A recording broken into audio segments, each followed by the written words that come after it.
My name's Lee. I'm here today to talk about my life and the problems caused by drugs surrounding my life, basically. Start from the beginning.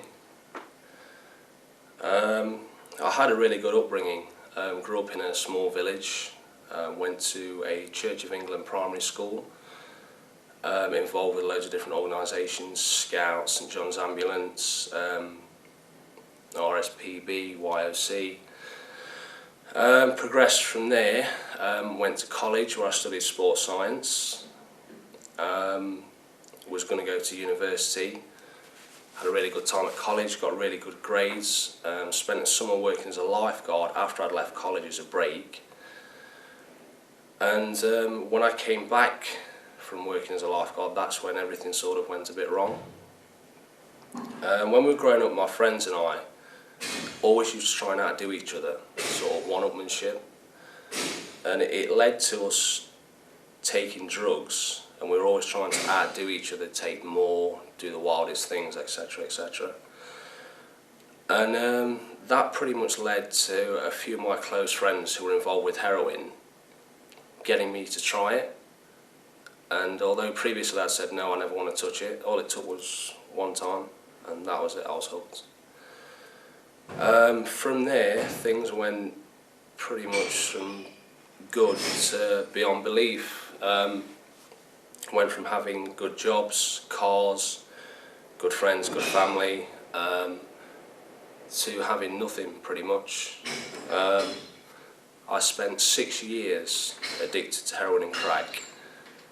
And in those 6 years, I've done a year in rehabilitation centres, I've done 2.5 years in jail, and all of my crime is drug related. And when I say drug related, I mean a lot of it was thefts due to the fact that I needed money to get drugs. The only way that I could do that once I lost my job was to steal.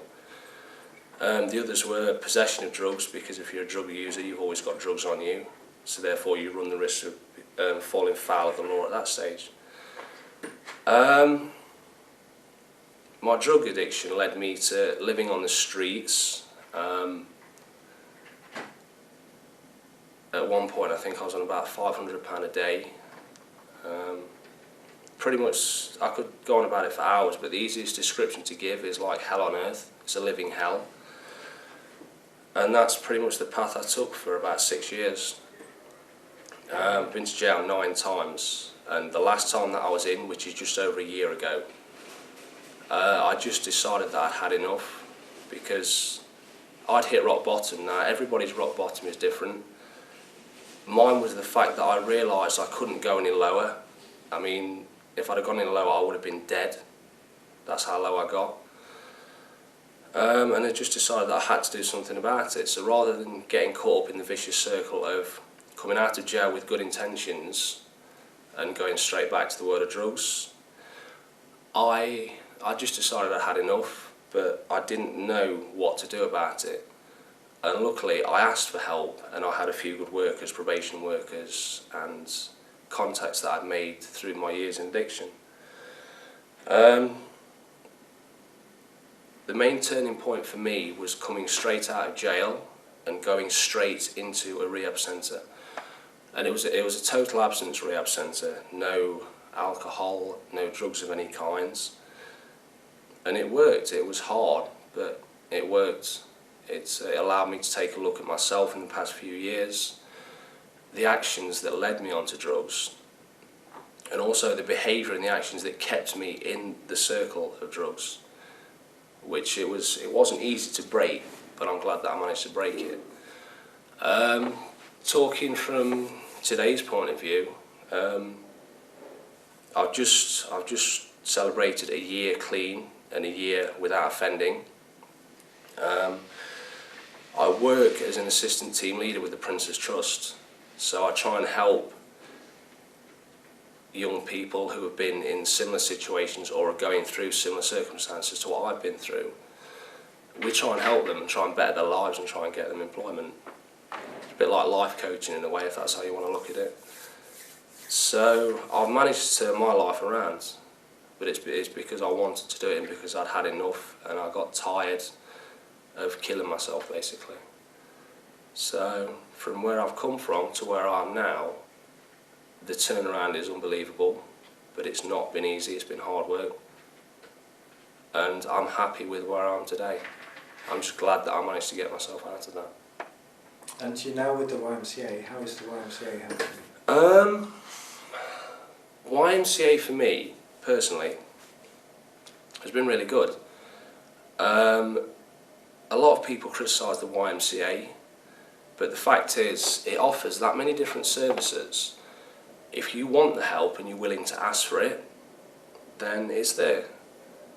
I've got nothing but good things to say about the YMCA for me. It's helped me in recovery because it's a safe environment, and it is safe despite what people say.